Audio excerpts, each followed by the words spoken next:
Support comes from Gemma, architects, planners, and designers seeking to bring joy to their clients and communities. Details at gemastl.com.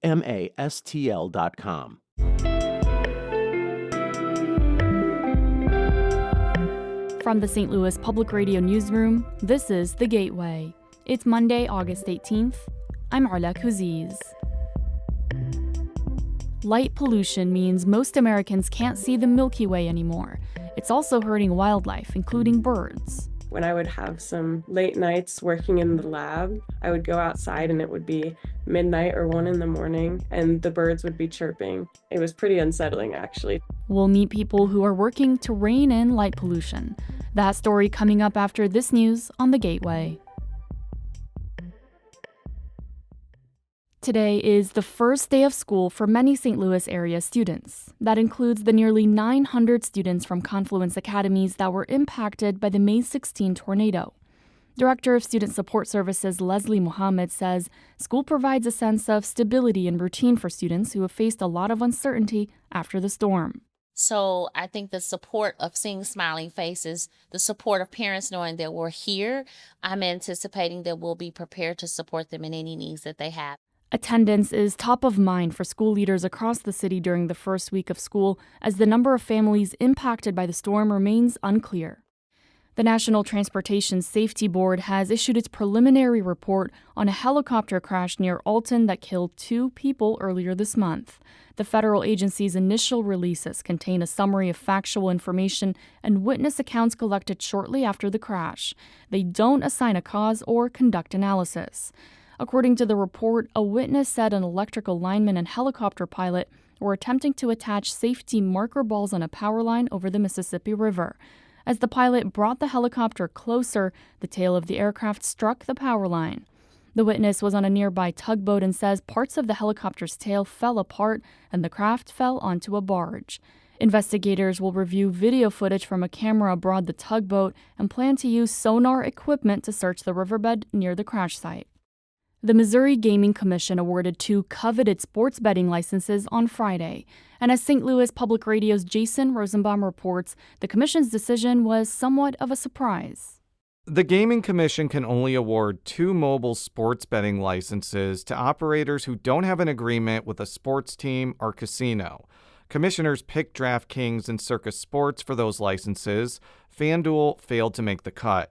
Michael Lira is the executive director of the Missouri Gaming Commission, and he says commissioners liked how Circus Sports catered to people who place larger bets. Instead of having 2 of the exact same type of business models and betting platforms, that having something a little bit different would be attractive to the people of the state. FanDuel is partnering with St. Louis City SC to operate in Missouri. I'm Jason Rosenbaum, St. Louis Public Radio. The St. Louis region is in its 4th day of a heat advisory today. The National Weather Service issued the advisory for parts of south central and southwest Illinois and central, east central, and southeast Missouri. The area is seeing dangerously high temperatures and humidity that could lead to heat illnesses. The heat index could reach as high as 107 degrees. The advisory is in effect until 8 p.m. today. The heat has prompted Ameren to make a large donation to community organizations that help pay utility bills. St. Louis Public Radio's Kate Grumke reports. Ameren announced it will donate $4 million to agencies that provide energy assistance in Illinois and Missouri. That's on top of a $1 million donation the company made in the wake of the May tornado that hit St. Louis. Joe Solari is an Ameren vice president. He said in a statement that the donation is in response to the extreme heat this summer that has led to increased use of energy and air conditioners. Advocates have asked Ameren to do more for customers who were affected by the tornado. Last week, they called on the company to forgive utility debt and pause disconnections through the end of the year. I'm Kate Grumke, St. Louis Public Radio. A film about one St. Louis activist's effort to prevent gun violence is now streaming online.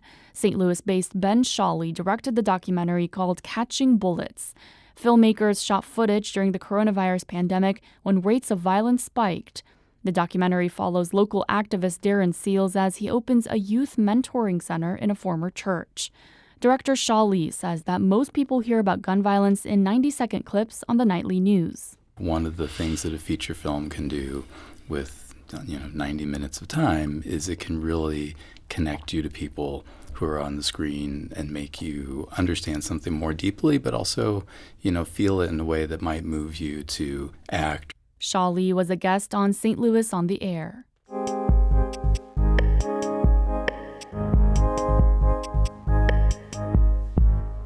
Americans are losing their starry views to light pollution, but communities can make lighting decisions to help preserve night skies while benefiting wildlife and human health.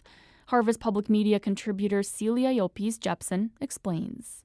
Outside Kirksville, Missouri, there's a state park called Thousand Hills.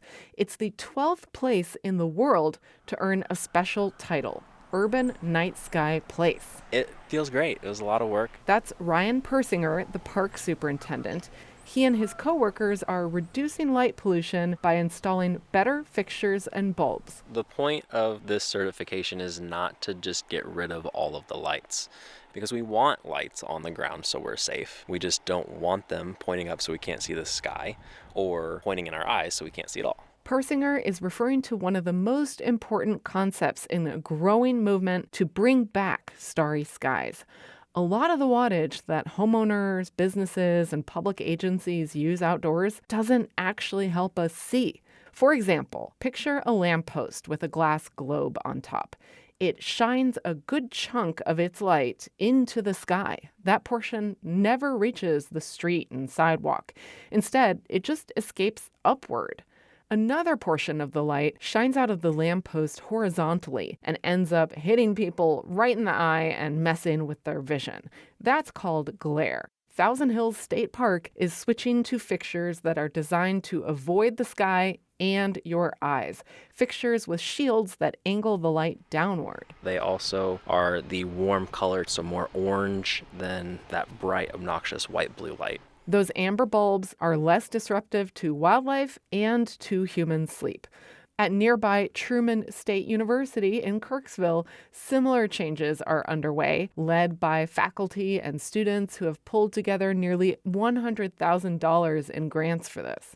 Daphne Broski-Lang helped with that. She graduated from the school last year. When I would have some late nights working in the lab, I would go outside and it would be midnight or 1 in the morning and the birds would be chirping. Birds were confused by all the light. It was pretty unsettling, actually. Plus, some of the outdoor lights were shining into dorms all night.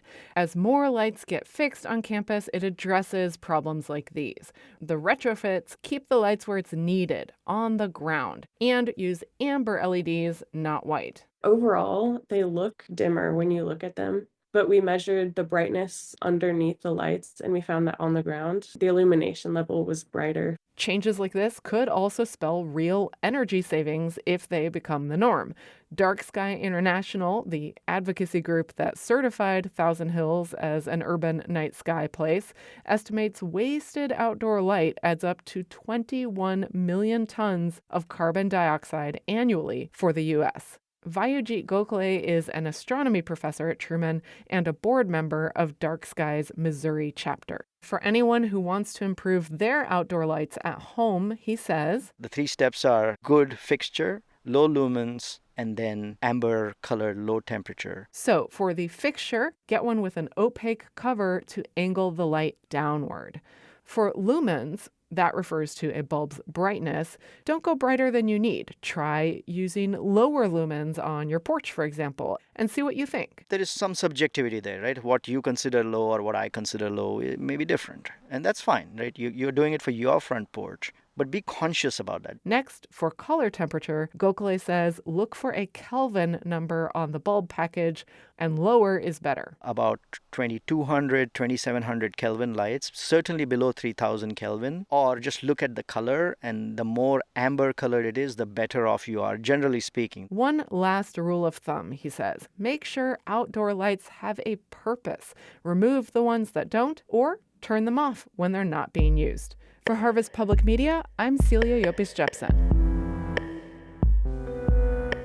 That story was produced by the Kansas News Service and is being distributed by Harvest Public Media.